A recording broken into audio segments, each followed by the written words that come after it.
Welcome everybody to Wednesday Wrestling Highlights. I am your host, Brady Keith, or better known by my ring name, the Icon Ravon, joined by my two wonderful co-hosts, Nick Ryan. And Canton, the hologram lover, Roberts. See, Canton hasn't come up with his ring name yet. We're working on it. We're working on it. Lover. I'll tell you. We're working on it. But before we get this episode started, we have to give a quick shout out to the one, the only Sabu, RIP. He was such a leader and such an influence and icon in the world of professional wrestling. He's definitely going to be missed. One of the greatest ECW wrestlers ever. Probably one of the best in-ring performers ever. Okay. I will completely hold that. I will stand on business. But yeah, so we'll... So, thank you for giving us that time to talk about Sabu real quick. Today, it's a little special. This is a full-blown... This isn't like what we did last week where we covered everything. This is WrestleMania Backlash Edition. It's just Backlash. It's great again. Yeah. Woo, baby. Actually, is it? Yeah, it's just Backlash. So my bad. We're just covering Backlash this week since that was. Thank you. So on the week of pay-per-views, we will only cover that pay-per-view. On other weeks, we'll just cover the main week shows. But no, we're covering WWE Backlash. Now this was a B show. Yeah. Like, it was good. Wasn't great. It wasn't bad. It was a good show. It was what it needed to be. Yes. It reminds me a lot of like what WrestleMania was. Like, it was like, it hit. Was it the best thing ever, especially in comparison to its predecessor? No. But that's okay. You know? All right. So, yeah. All right. What's the first match, Canton? Penta versus Dominic Mysterio for the Intercontinental Championship, which is retained. See, this match I hated. Strictly for the ending. We all know why I hate this match. And we all know why I hate the ending of this match. And it's that stupid El Generico Americano or whatever. We all know my iconic crash outs.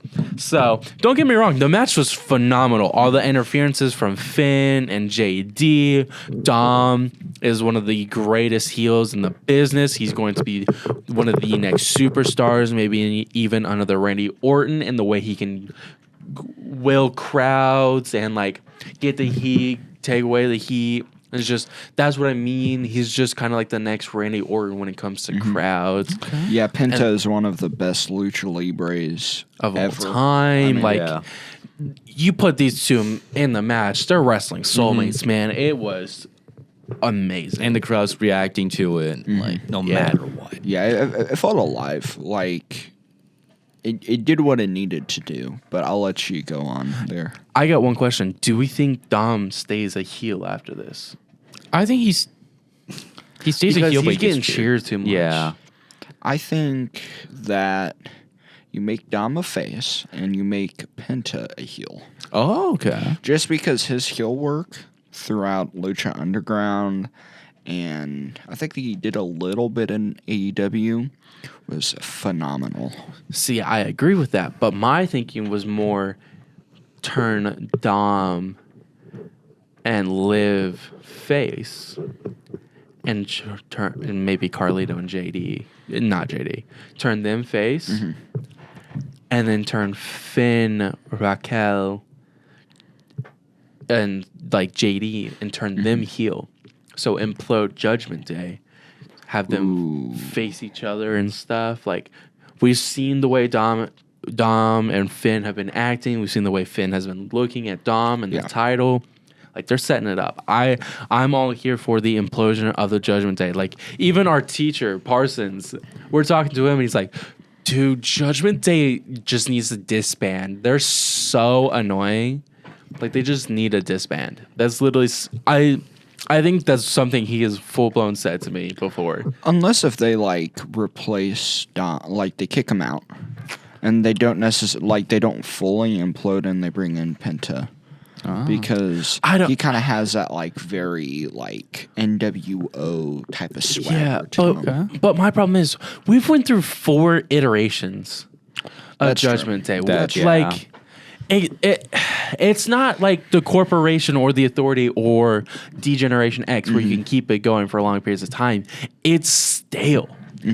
It peaked when everyone held the gold, where Dom, Finn, Rhea, and Damien, they all held gold. The Undisputed Tag Team Champions, the Women's Champion, North American Champion, and Senior Money in the Bank. That's where it peaked, and then it kind of just fell off. It's just kind of stale and bland now. I think for Dom, they shouldn't have him turn completely face. Like, he should be a tweener. Yeah, that's what I'm saying. Like, yeah. Or like have him be like an anti-villain where he cheats, but he still gets the fans on his side. Like an Eddie Guerrero. yeah, Yeah. like an Eddie Guerrero, or like there's this dude in Japan, Tetsuya Naito. He does the same thing. Like just have him cheat, Eddie Guerrero style. Because, like, Eddie Guerrero, he was technically a heel, but the crowd loved him. They were always waiting for his cheat spot, whether it be he unties his boots, he hits the chair on the mat and tosses it to him. Well, I feel too that like you can do that and then pair him up with like a bigger wrestler like Gunther or someone who's like bigger than him in size. Kind of like how Eddie and Brock, you know. I mean, Gunther and Dom can put on a banger. That King of the Ring qualification match or whatever it was between those two. Oh, that was good. Dom's chest, man. We'll talk about Gunther here in a little bit. Or Braun Breaker. Him and Braun Breaker. Ooh, put him and Braun Breaker. Maybe do this. Maybe throw Dom in their faction. Yeah. That could be fun. That'd be really cool. Him as like a Paul Heyman guy. Or no, he's not that's not a Paul Heyman led faction. But the It's- Seth Rollins, it's- Braun. Yeah. That's It's Paul Heyman. Seth Okay, Rollins okay. led, managed by Paul Heyman. Yeah. Okay. Like those group of guys, I feel like would really fit Dom's like kind of archetype. But yeah, so So let's get into the match itself.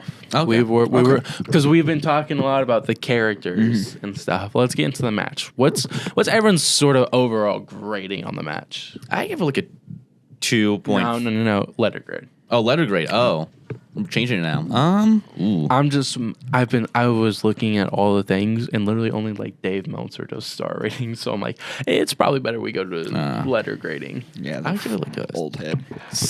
old head. Dude, I have to cut that out now. Why? You said fuck. No. Yeah, you did. Old head. You did. You slipped it in. I caught it. You slipped it Oh, in. okay, my bad. But yeah, sorry. But yeah, So what do you say? I give it like a C. C. See, you give it a C, but I give it a B minus. Okay. Even though it would be an A, but El Grande Americano, the Starbucks order, Yeah. it put a sour and bad taste in my mouth that you had him cost Penta the match, and you're setting this up. It's just, I hate what they're doing with the character. Yeah, I'll give it a C plus, just to kind of divide it, you know. But yeah. Okay. And then up next, I believe it was the U.S. Fatal 4-Way, Fatu versus Drew McIntyre versus LA Knight versus Damian Priest. This was a banger, man. This was a good match. Yeah. So Jacob wins this Jacob match, wins. correct? Yeah, Jacob retained this match. Jacob Yeah, wins okay. lol. Kind of. I don't even want to call it a fatal 4-way. It was more of a like a one-on-one. It was a Fatal 4-Way, and then Priest and Drew did their own little thing back. It started as a fatal 4-way, and then it just ended up as a WrestleMania rematch. Yeah. For both sides, like Drew and Damian were halfway across the arena battling on some toolboxes while I can't speak. Jacob and LA were in the ring battling. It kind of turned into like WrestleMania rematches. So I forgot. With the fatal 4-way, is it just instantly no disqualifications? Yeah. Yeah. No Okay. disqualification. Okay. The moment it becomes a triple threat, it's No DQ. Yeah. Gotcha. Okay. Yeah, I really liked this match. I felt that like kind of isolating Priest and Drew, and then isolating those guys from LA to Fatu. I felt it gave like a nice like. Okay, well, you know, if you don't like this part of the match, there's also this match as well, you know? So, but yeah. Like, I'm just kind of throwing stuff out there. What are your guys' thoughts on the match? I thought it was like I expected it to be the same. I thought there was going to be they break off, these two break off, they fight. It was just what I thought. So I give it like I won't do the layering now, but I have one of mine. You do? Yeah, it was a great match. My expectations went into it like decently high. They were I would say they were met. I expected the splits between the two because I'm like Damian and Drew have been beefing for a while. They kind of like hate each other's guts in the storyline. I don't know about out of kayfabe. So I was kind of expecting them to split off. And then there was kind of like that WrestleMania tension between the two and stuff. You know, I wonder how the LA Knight girl's doing because he's lost both times for that title back. And she's kind of like a bad person. Yeah. But like, I kind of love watching her crash outs about when he loses. You're talking about Drew McIntyre and like kayfabe with Damian Priest, and I just always look up his tweets. And I'm like, Bored at dude, like, is this kayfabe? Like, I'm like, because like that's the same thing with like MJF. MJF will like post some out of pocket stuff. I'm like, He literally told his mother to go, you know, herself on Mother's Day. I know, yeah. I'm like, okay, is this kayfabe or like is he like? See, the funny thing, I think Drew is kayfabe because not all of them are mean. Because like he literally posts about his cats like almost all the time. and Yeah. stuff. Yeah. But like with MJF, I'm pretty sure that it's not satire kayfabe. I'm pretty sure it's rude. Yeah. I love MJF so much, dude. Dude, he's so funny. He is good. Like from his very beginnings in like MLW, which is where I kind of started watching him, to like AEW. I'm like, oh, this dude. I'm so happy that he's like had a bigger foundation to build his character on. I don't like what's going on with him right now. I don't like him trying to join the Death Riders. Yeah. You mean yeah, the Hurt Syndicate? Oh yeah, the Hurt Syndicate. Sorry, my bad. We hurt people, hurt people. Which is literally just the Hurt Business 2.0 minus Yeah. Cedric. They could have a better name, or like, or not name. Yeah, name. just go with the Syndicate. I mean, Like Yeah. it's literally just the Hurt Business 2.0. You have Shelton Benjamin, you have Bobby Lashley, MVP. That's it. That's it. I mean, you could probably throw a Swerve and when Cedric contracts, and you might throw him in there. Swerve's too big. They needed There's this one guy on Ring of Honor named Lee Moriarty. I'm a big fan of his. Lee Moriarty. If they so add him, good. or just do like Shane Taylor Promotions as a whole, I'd be down. I was When a we big say fan. Lee Moriarty, we do not mean the Sherlock Holmes character. No. we mean the wrestler. Yeah, who should be on weekly television. Yeah, there's TK. a guy who did a lot of stuff with Lashley and MVP and TNA. Who was that guy? Speaking of TNA, who was that guy that like did like a swanton crossbody flip off like the X Division post? Oh, I know his name.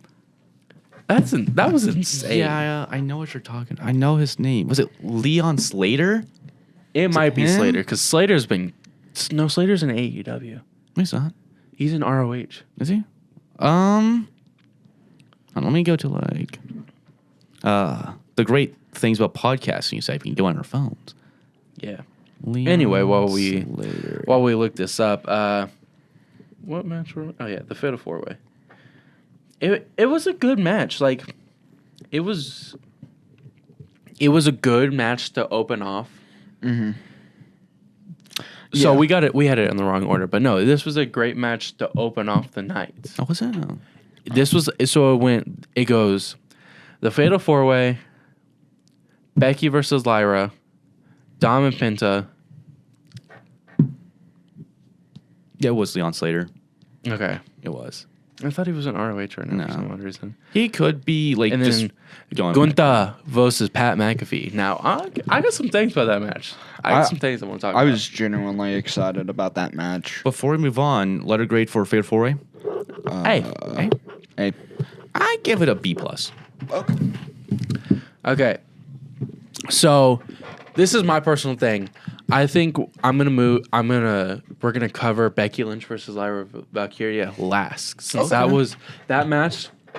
Me and Kenton kind of agree. That was kind of the star. of the Yeah, show. that stole the show. That kind of did. So I want to move on to a match that I know a lot of people hated and did not like, and were not wanting it. But me, I've been a McAfee fan since he was wrestling in NXT Black and Gold. I was excited. I was hyped for this match. I was ready for this match, and he didn't. And he delivered. Like, it was a decent match.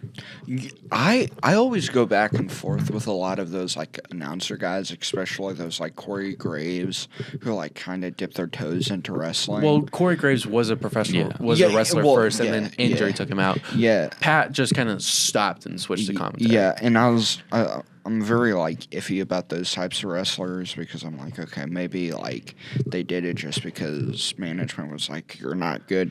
But no, like McAfee is I never really watched McAfee during like his time in NXT. And so whenever I watched this match, I was like, whoa, this guy like actually knows how to like wrestle. And so yeah, I went back and I watched some of his stuff with the undercard for NXT Black and Gold, and he's legit. Him and his group were putting on bangers against the Hurt, not the Hurts. System. Undisputed Era. Undisputed Era. Adam Cole, Bobby Fish Kyle O'Reilly and Roddy Strong. versus Pat McAfee and his group. Oh my gosh, they were putting bangers on after bangers on in NXT Black and Gold. Yeah. Pat McAfee versus Adam Cole. I still go back to that match. Pat McAfee knows how to wrestle. He's not a Jerry the King Lawler, Michael Cole style wrestler. Hey, he's undefeated at WrestleMania. Michael He Cole. is a wrestler. Like, I don't know if y'all seen his episode on Stephanie's Places. He talked about how he loved this business and this is what he wanted to do this ever since getting out of the NFL. He got that call and he was just ecstatic about it. Yeah. I don't know. I think he should go back to the Indies. You know, go to like fight, I don't know, Kid Bandit or someone. Oh yeah, Oh, that'd be my cool. baby girl, Kid Bandit. I love her so much. He needs to work the Indies, kid. I love the Kid Bandit. I love Kid Bandit, the Techno Witch, so much. That's my star pupil in the Indies. But no, I think we should give him a run with like a mid card title. Maybe send him down to development. Maybe send him to NXT. sure Let him about build himself up. Yeah. Because you have somebody like Gunther who's notorious for putting on good matches. Yeah. He is a great guy. He's good at putting people over when he needs to. Maybe not Jey Uso, but but he's good at putting people over. He's good at making matches look smooth and clean. His work with Axiom, his work with Ilya, his work with Braun Breaker, he is so underrated in his ability to work with everyone. He's got such great in-ring chemistry with most people. Yeah, I mean, like, even when, like, NXT UK was, like, its own thing, the stuff that he did with, like, Pete Dunne and Tyler Bate, I think, I mean, those were really, really strong matches, and, yeah, he's great. And, like, even some of his indie stuff, I was fairly surprised about it. But, yeah. So yeah, what's your rating? On that? I'll give it an A. It did what it's supposed to. I give it an A plus. This is probably one of my favorite matches of the night, aside from Becky Lynch and Valkyria. I give it just a solid A, which might shock a lot of people listening. We rate it really high. I know Bleacher Report C plus is what they had that match at. Please. I know that was a good match. And did you see his after post, like his post on Instagram about his chest? Oh, and yeah. stuff? Dude, yeah, that's crazy. Yeah, that Brian Danielson over here. Yeah, that Brian Danielson, the Drew McIntyre, The it was Ilya. red. But no, this was a solid, good match. Okay, but before we move on to like everything else, so you said that we should like send him down to NXT. If he goes to NXT, who do you like get in his place for commentary? Do we get like Joe Tessitore. his store? Okay, was he on SmackDown now? He's on SmackDown, but I think you switch him to Tess. You put Michael Cole and Joe Tessitore on Raw. Bring Joe something. Not Joe fight. Oh, the dude Michaels. from NXT. Yeah. Oh. Not Booker T or Corey Graves. I think you leave Corey Graves and Booker T in NXT and bring the other guy up. I want to say Colin Jost, but that's not Colin Jost, that's the Saturday Night Live guy. yeah. I think that if they were to, they should like bring back Booker. Oh, Vic Jost. I really No, like- I need him to stay in NXT. His work in NXT. It's good, but Yeah, Vic Joseph. Thank you. That's the guy I was thinking of. Bring Vic Joseph up to SmackDown. Put Joe Tessitore on Raw, and then you just have Pat McAfee go through the developmental of NXT. yeah.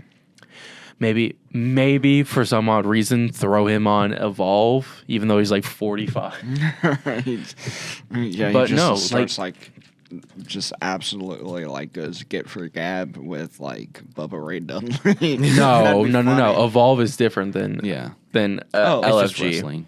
Okay. Evolve. Oh, it's just wrestling. LFG Okay. is what NXT and Tough Enough were. Okay, I got you. Evolve is just Developmental- Evolve is developmental. they take everybody from the indies, they look at them, and then they give them WWE ID contracts, and then they put them in Evolve and let them wrestle out to earn the championship and a contract to go to NXT, I got you. which then will get them to Raw and SmackDown eventually. Wow, so they have like a 2-step process. Oh, now? there's it's like Really? a That's 4-step crazy. process. You either start in the Indies and go to Evolve to NXT to Raw to SmackDown or whatever, or you go LFG Evolve, NXT, SmackDown. Or was stuff. that one guy on LFG who went straight to NXT? That James Color guy. James? Oh yeah, because he joined. Well, Darkseid started it as Yeah. as like Evolve / LFG. But you were saying earlier, Nick, about Booker T. No, I'd like to see him. Like, even though I liked NXT, like his work on NXT, like, you bring him up, for at least a couple weeks, just kind of shake things up on the commentary. I don't think you can. He's been NXT for so long that it would be weird if he wasn't there. Like he was there when Beth Phoenix and him were on commentary. It was like Ronaldo. No, it was Booker T, Beth Phoenix, and Corey Graves running and doing commentary on SmackDown Black and Gold. Bring back JBL. Maybe not. Honestly, because he's been doing stuff on the Indies, which honestly, JBL, not a bad wrestler named John. No. You get Excalibur from AEW. That dude, I loved his work. Like, Bring back Jim Ross. oh my gosh. But yeah, By God, yeah. the Swanton! Speaking of- Jeff, don't do it! Don't do it, Jeff! You put Jim Ross on the NXT commentary booth and then bring Booker up there. Just like watch his like brain melt in his head. He's like, "What's going on?" But then you lose out on the shucky ducky quack quack. Oh yeah, man! yeah, that's And then you miss out on that. Whoop that trick! All right, whoop that trick! I like it. And then you miss out on his stuff with Stephanie Vacour. Like you permanently engraved in NXT at this point. I think if they have anyone from AEW, please bring back Nigel McGuinness. I love Nigel McGuinness so much. yeah. Nigel and there's that other dude that does. I think he's in the UFC now. But he did a bunch of stuff on SmackDown. Can we talk? Since we're on a tangent right now, can we talk about how Darby Allin is climbing Mount Everest yeah. as we speak? Like, I just saw a video of him at base camp 2 kick flipping a skateboard. Yeah, he's gonna go like jump off of it, and then some dude is gonna move away from the table. Like, Darby Allin is such a crazy guy. Like, he's one of my favorite new guys, but he's so insane. he reminds me of like a modern day Shane McMahon, when like Shane like just kept jumping off of Hell in the Cell, and he kept missing. Yeah, Yeah. he's very much a Shane McMahon, but also a Jeff Hardy. Yes, yeah. I mean, he's not going to be wrestling for long, but at least we have the memories of him winning the Yeah. title. Him and Sting were quite a good tag That team was for a little good. while. Yeah, that was like what really brought me into AEW originally. After we were talking about this before the podcast about how like I kind of stepped away from WWE for a while and started watching AEW. But yeah, so we already rated that match. So the next one is Now we move on to Cena and Randy. dude, that's guttural. Yeah. Sorry, So- I had a mean burp that just had to come out. But no, now we move on to good old Cena versus Randy running this back. It's so iconic, you know?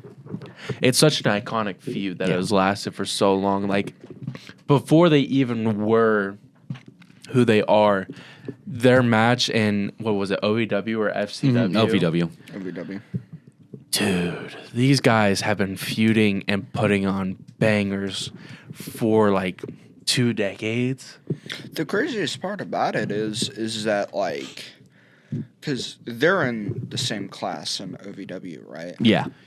Class of 2008, which was like Batista, Randy Orton, John Cena, Brock Lesnar. Benjamin Shelton.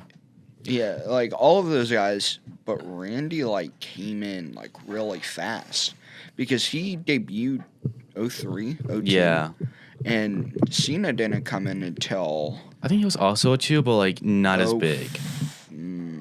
yeah, Because he had This that is match the in- ruthless aggression prototype is when he came in. Yeah. Yeah. He was like having a match against Bryan Danielson in 2000 something. Yeah, like Early I might 2000s. have misspoke when I said OVW class of 2008. It might have been like class of 2001 I think it was or just something. 2000. okay, so he did come in 02, which Yeah. means that yeah, Orton would have been there a couple months earlier, Yeah. I think.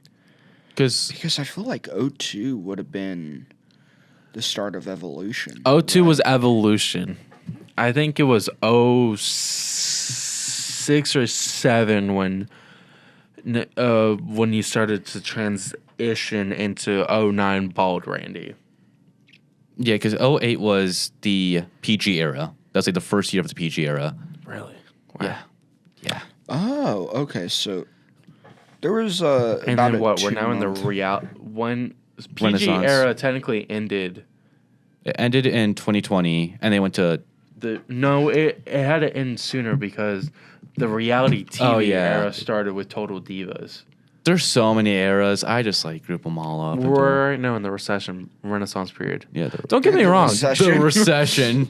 Don't get me wrong. like the I really recession. love Total Divas. They didn't bring that back, but they said that I saw a post that said literally that TKO said nobody would want to watch that when multiple people have said they want to watch it. Dude, my parents and I like started watching like a bunch of these like challenge reality shows like Survivor and Amazing Race, and my mom and dad were like, "Yo, let's watch The Real World," which was on MTV. So I was like, okay, and we got there's a distant sound of jazz going on. There's like a distant harmonica jazz sound going on. We don't know.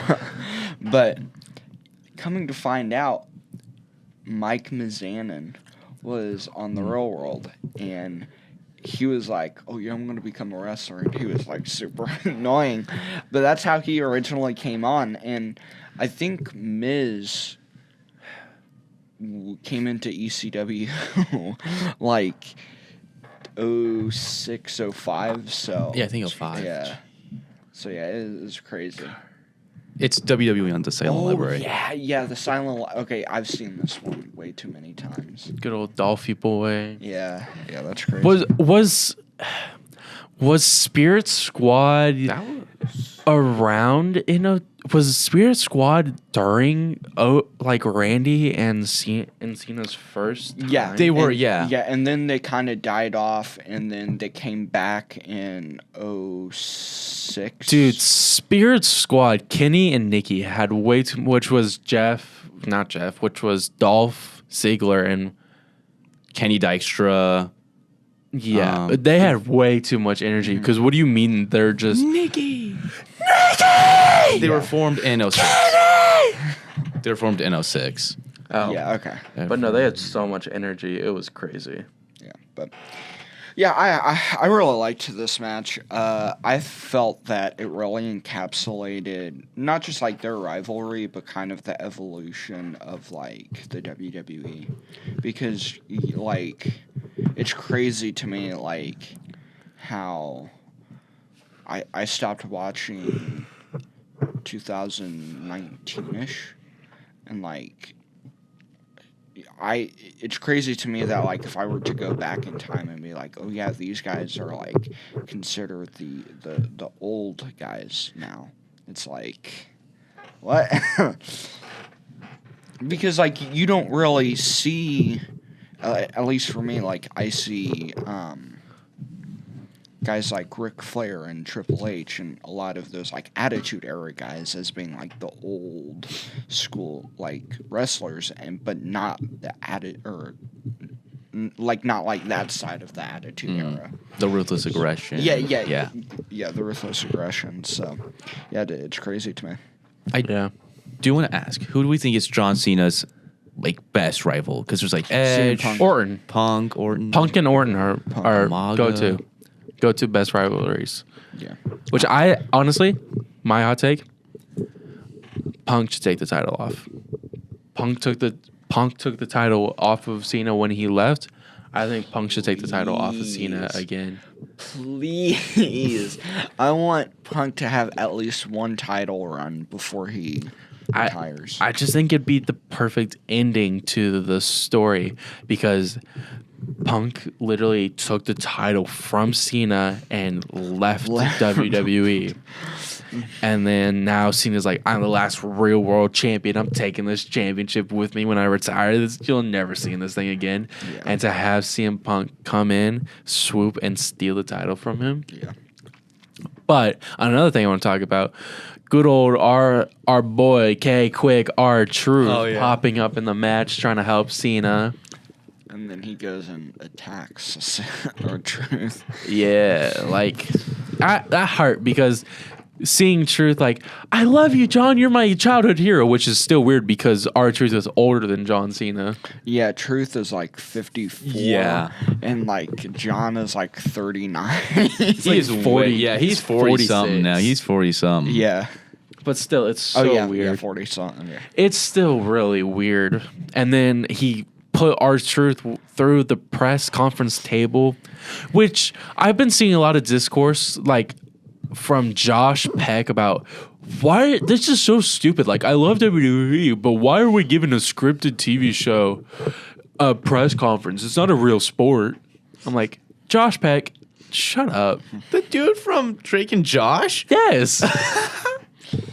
Also famous Vine star. Oh, yeah. With David Dobrik. Yeah, that one clip with Frankie Kazarian and Scorpio or Christopher Daniels. Yes. It's like, screw you, Triple H. It's so good. Bro, Yeah, Yeah. and then that one older dude from like that David Dobrik group is not like Jason Nash. yeah, it's not Ooh. like on TikTok like begging for money. Yeah. John Cena is 48 years old. I thought it was 46, man. Now, Anyway, I give imagine this how match an old- A. What you say, Nick? I said, imagine how old The Rock is. 59. Can we talk? Okay, on the topic of Rock. He looks unrecognizable in the Smashing Machine. Dude, yeah, I was really surprised about that. I was like, he looks like a Meat Canyon version of He looks like the dude that like plays him in the Young Rock or like the sitcom. Or Oh, whatever. yeah. yeah. He looks like a Meat. he Canyon looks version so of him. different. He also doesn't even sound the same. No, he doesn't. Like he's like, I'm tired of all these people saying I played the same character in every movie. I'm gonna prove them wrong. And boy, is he ever. Sounds different, looks different, is acting different.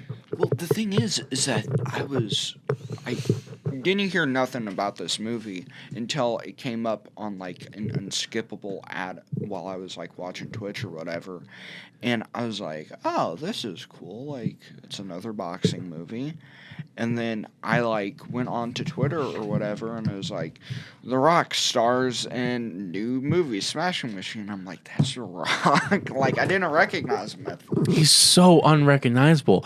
I haven't went to the movies in a long time. I'm going to the movies for that movie. Yeah. I The Rock is 53. really, he's not that. R-Truth is older than The Rock. See, this is what throws me off. Is like people who you would think would be old because they've been in for so long would be so old, but they're really not.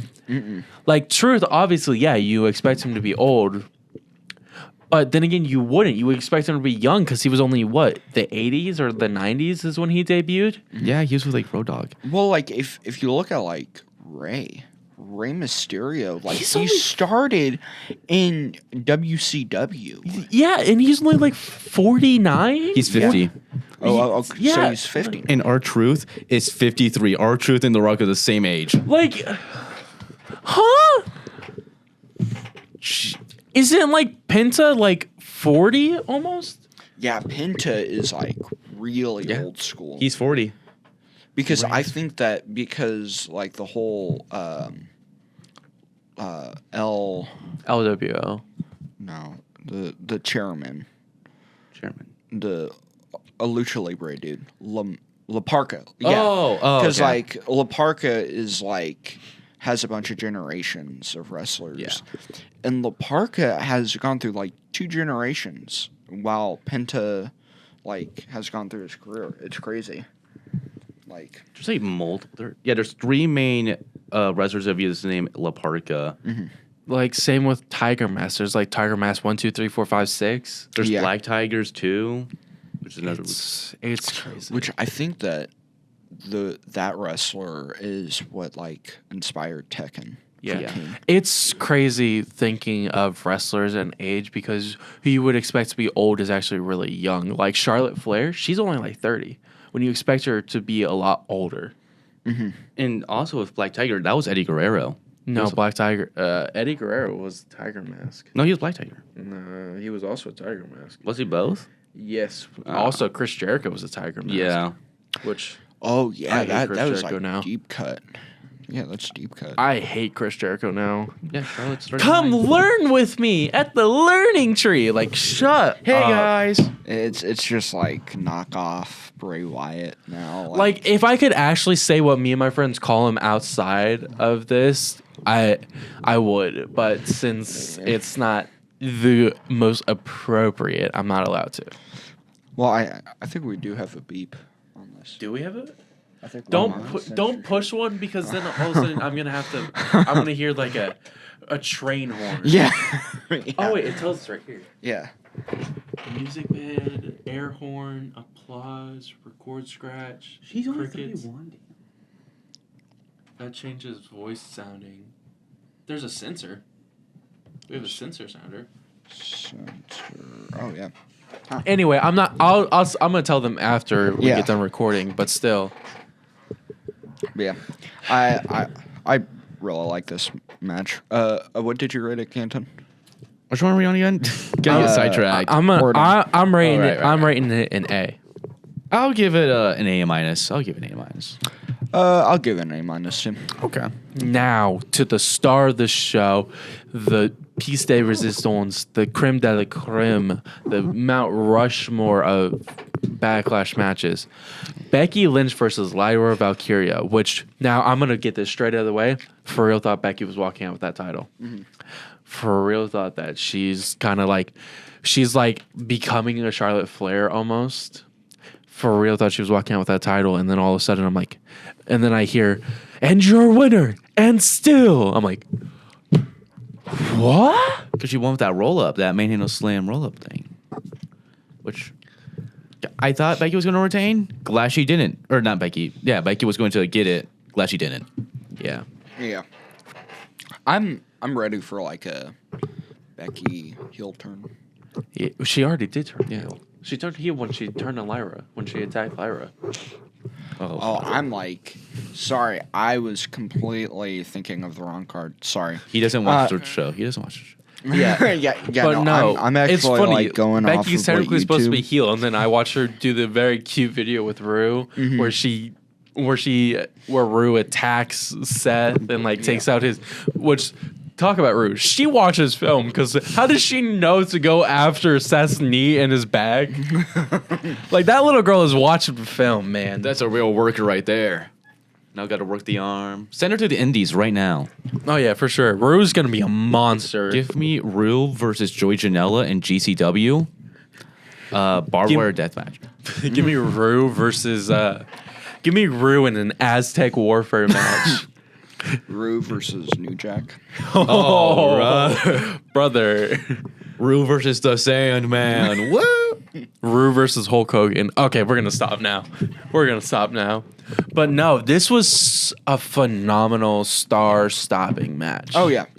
I really liked this match. I would have never thought of a world that like a woman's match would like outrank 50% of the matches that men do. Like those girls are some of the best workers in the industry right now. I mean, just think about it. Every match lately has been. Most of the match of the year contenders I consider are probably going to be the females. I mean, the triple threat, Rhea, Bianca, Io, is probably going to be a match of the year contending.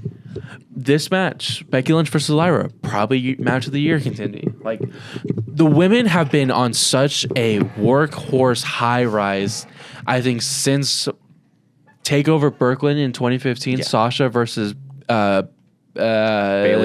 for the NXT title. Yeah. I genuinely think that women are going to rule the world. And like Big E said, we give all these guys, we let the guys go till they're 50, 60, 70. Why can't we let the girls go a little longer than 30s? Yeah. All right. On that note, I am going to hop on out of here. I'll let you guys do your thing. But yeah, see y'all later. Before you go, the rating for you. Oh, A. A? Okay.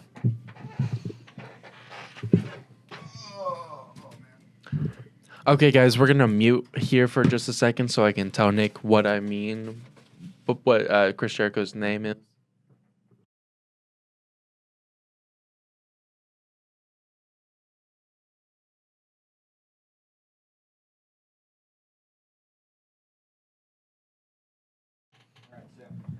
All right, we're back now. He loved the nickname and said it's very true. Okay. So, was there any like moments from the match that stood out to you? Because I really liked The submission moment stood out to me a lot. Where I can't remember what it was, but like Lyra reversing it in some sort of way. Oh yeah. Like it's the women have been stars of the show for so long, and I'm glad that they're getting the notice that they are now. Screw you, Dave Meltzer. You still don't know how to rate women's matches. I think, as a fan of submission wrestling, right? There's this part where like Becky's trying to get an arm, like a cross armbar in, and Lyra's like trying to hold on to her arm and then fails, and then like rolls that up from this arm her. Really big fan of that. Really fan of that spot. But other than that, Yeah, it was a great spot. It was a really great spot. Me and Canson are big on submissions. I love a good submission match. Like Yeah. that's why I think that's why I loved Samoa Joe so much, because he was like the submission specialist. He was so good, and I think that's why I was a little hurt when Shayna Baszler was released, because she was another submission specialist. Yeah, they need to bring back submission finishers. I know they were so do. good, and you barely see them anymore. I know. Like you had this. I think the last time I seen a submission one was Elimination Chamber with Cena. Yeah, it was probably like the only ones that really work now are STF, Figure Eight, Disarmor. Figure Eight and Disarmor barely work, man. Yeah, it's always not the main handle slam because Dude, Becky needs to get her original finisher back. What was it? disarm Bex- her. Was it the disarm? Or you're talking about the Beck Splitter suplex? Yeah, Beck Splitter Suplex. That's so much better than just the manhandle slam. Yeah, I mean, if you there's one of my favorite match of all time is Nigel McGuinness versus Bryan Danielson, a match that ends in a submission match or in a submission finish. It's beautiful. The submission actually works. Has story behind it. So when a submission comes together and it's in like if it's like a limb targeting one, like an arm or a leg, it's beautiful. That's why I think I love DIY so much, because they use the Gargano's escape. Yeah, and Ciampa had that like the armbar. Yeah, like Ciampa does his own version of Gargano's escape, but it's pretty, it's flashy, and it works for them. And it works well. They've won many matches on that. Because literally they have that story of like Gargano. Johnny Gargano puts in one of the tag team wrestlers in Gargano's escape, and so here comes the other wrestler running into the ring, and then bam, here comes Tommaso Ciampa and putting him in the like a Bridging armbar? like a bridging armbar Gargano's escape in a way. Yeah. It's beautiful. It's chef's kiss. Like one of my favorite wrestlers of all time, Zack Sabre Jr. Right. So I need to study more British wrestling because I love submission wrestling. I love the leg holds, choke holds. More submissions, the better in a match. But like, not overboard it. Don't overboard Yeah, it. we don't get many submissions anymore, and I think it's kind of missing out, man. That'd be like my future finish is a submission hold. Like, See, I got really flashy moves, but I will always have a submission move. My submission move, it's interesting because what it is kind of technically a little bit of a illegal in the start of it. It is a chop block to the legs, and then I call it the scorpion lock because I chop block their legs, slide under them when they drop to their knees, wrap my arms around their legs, and then swing my legs up over their chin and then pull back. okay. It's like a little Romero special. Yeah, so that's why I call it the scorpion lock, because I'm like a scorpion with like my legs as my tail just under the chin, pulling their head back. So it's like a leg submission targeting the head and the neck. Okay. I always like the good Dragon Sleeper. Oh, Like, Dragon Sleeper is always Yeah, a classic. Like, Crosses. His submission.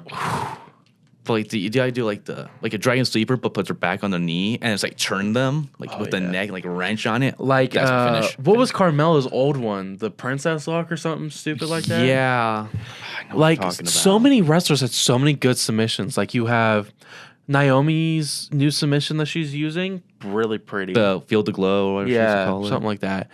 But no, their submissions wrestling is so pretty. It is. Like you had the glam slam, or the glam slam stretch or something. Yeah, that Beth used to do. You have like the Phoenix. torture rack that the Torture. Bellas used to do. You have my favorite of all time, the Black Widow, AJ Lee. It worked for her because she's so tiny. She could like swindle her way in between her opponents, and like bend their arms backwards and stuff. Like, and then you have Pete Dunne's where he's taking the fingers and yeah. like breaking the fingers. Or Zack Sabre Jr., back to him. Like, he has this move where he wraps, it's like a double armbar and leg bar at the same time. He used it against Orange Cassidy in their match. Beautiful. Oh, is Zack Sabre Sabre Jr. Is he Submission Impossible? I think he is.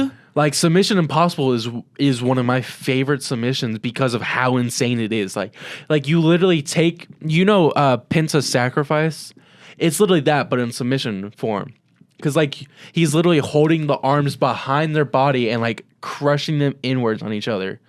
Like Submission Impossible is such an insane move, and I love it so much. Like Kid Bandits, hers is also really good. She's another like Carmella's Princess Lock where she wraps her opponent's head in her legs.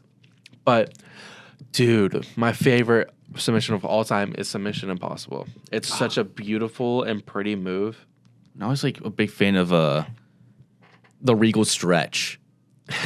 If you ever seen that, like it looks goofy, like when he's first doing it, but then when William Regal, who I love by the way, British wrestling, give me more. Like, God, I love that Regal Stretch so much. I like it when it's focusing on not just the head or like the body, but it's like all limbs are all tangled up. I think Zack Sabre Jr. has one called Orienteering with Napalm Death, and that cool name, first of all, great submission locked in. Let me see if I can find it. Orienteering with Napalm Death. And then, yeah, Zack Sabre Jr., right? Look it up when you get the chance. Beautiful. Oh, freaking Bull Nakato's Scorpion Crosslock. Oh, yeah. That's an insane one that was always really pretty. Like showing Brady the Orienteering with Napalm Death. Oh my gosh, that's Yeah. insane. Send me this. I might put this in. I might Bet. put that in. Because it is, like I said, a beautiful move. The more a submission looks dirty, like doesn't sound right, but like Oh my rougher. gosh, Mercedes Martinez surfboard dragon sleeper. Oh my god, I dude, love that is surfboards. so insane how far she bends them backwards. Like look up Romero special or Dude, something. Brian Danielson's cattle mutilation, Yes. Tajiri, not Tajiri. Who was it? Who had the red face paint that spit acid? Like The spit acid Great Muda. yeah, Great Muda Lock? Muda's. The Muda Muda Lock. Lock is a different version of That's- the cattle mutilation, but cattle mutilation is so insane. Or have you seen the Brian Danielson move where it's like a triangle but he keeps punching the head in? oh yeah, That's what I meant by Tanjiri was I was thinking of his tarantula, where he puts them up in the ropes and it gets insane. God, that I love the transfer so much. Dude, we got to keep talking about some submission moves right now. Yeah. What? Because there's so many. Nigel McGuinness has this one where like he stretches you out so you're face down and then picks up your arm and just bends it back. And he's just so brutal because it's simple but brutal looking. I mean the camel clutch, man. Camel clutch. That's a brutal looking one. What does Rusev call it now? It's like the Accolade. or Yeah, something like that. accolade. Oh, here's a hot take. I really love Bank Statement, Okay, crossface. which is a lung blower, which means which this was Sasha Banks' old move, or Mercedes Moné. She would hit them with a backstabber, which is wrapping her arms around their throat, and then jumping backwards and putting her knees in their back in like their lung area, and then wrenching her head back. So wrenching their head back. Yeah, here we go. Because he's like it's Nigel McGuinness versus Brian Danielson, and just Oh, that thing. Yeah, you're gonna have Yeah. to send me that too, because I'm gonna put some of these in here because they're insane, man. they are God. Please, WWE, bring back submission wrestling, and my life is yours. That's not what happened. Like anything, genuinely, I love submission so much. It's gonna be my finish whenever I get up there, and promise me, I will get up to pro wrestling. I will pro wrestle. Like that is going to happen. Dude, they're so insane. Like even Roman's guillotine. Oh yeah, Like still, it's insane. or like the cravat thing where he's like wraps their arm underneath their neck and then like puts pressure on their head. Puts Yeah. pressure on their head. It's like standing. Like there's so many like I think Zack Sabre. Oh Jr. my gosh, the gory special. Oh yeah. Oh yeah. Or another one move where it's like the gory special and then they like slam them down, but then take their arms like Boston Crab them, like with like their arms and legs tucked. Like Yeah, like Zack Sabre Jr. literally has a compilation of submissions. Yeah. Like how? What is it? The Jimmy The Walls of Jericho. Boston Crab, nice. Okay, look at this. So he takes his arm and starts bending it. Yes, that's it. That's Submission Yeah. Impossible. That's the one I was talking about. That's Submission Impossible. That's what I was Oh. referencing. Was this move? So send me this video too, so I can put that in. All right. But no, that's Submission Impossible. Yeah, it's compilation, so you might have to cut it down. But That's the move I was talking about. Because what I mean by Penta does the sacrifice where he takes the arm and just goes backwards. But no, Zack Sabre Jr. literally full blown wrenches the arm under his legs and then pulls the other arm back. It's insane. God, I love Zack Sabre Jr. so much. He's so good. He is a great character worker. Just beautiful. It's Beautiful. insane. There's so many insane ones. Like, obviously the classic, the Mandible Claw. Of course. But no, it's really insane. They're always really good. There's what is this? Yeah. So I'm talking about where he's like ratcheting the He got that. arm and leg. Yeah, dude. God. Zack Sabre. Zack Jr. Sabre Jr., man. Get this man in the majors. He's been Let me in the see these. Let me see these submission moves, because like this is insane. This man's work. This whole thing, I'm probably just gonna have is Zack Sabre Jr.'s moves. I'm just gonna put the whole video in here, Yeah. man. He's one of my favorites. Like even Brock Lesnar's Brock Lock looked Oh, yeah. painful. Like he's Yeah. literally, you are hanging by one leg on Brock's shoulders. And Brock's like a gigantic man. It's like sleeper hold and then just octopus stretches in. Which octopus stretch is where the person gets onto the person and like grabs their arms and like pulls them back. Like I'm gonna put a video of the Black Widow and probably here or when I was talking about it, but it's submission moves are beautiful. Because that's where the Black Widow started, was the octopus hold. Like, God. But I give that match. Oh, yeah, we had a match. Yeah, we never rated that match. We got too distracted by Zack- submissions yeah. and Zack Sabre Jr. But I give it A++. Yeah, same. I give it double A++. All right. Thank you for tuning in to Wednesday Wrestling Highlight Reel. I'm Brady Keith. I'm Nick Ryan. Nick Ryan had to leave. And I'm Canton Hologram Lover Roberts. And we'll see you next week for next highlight reel. Deuces. Deuces. Yay.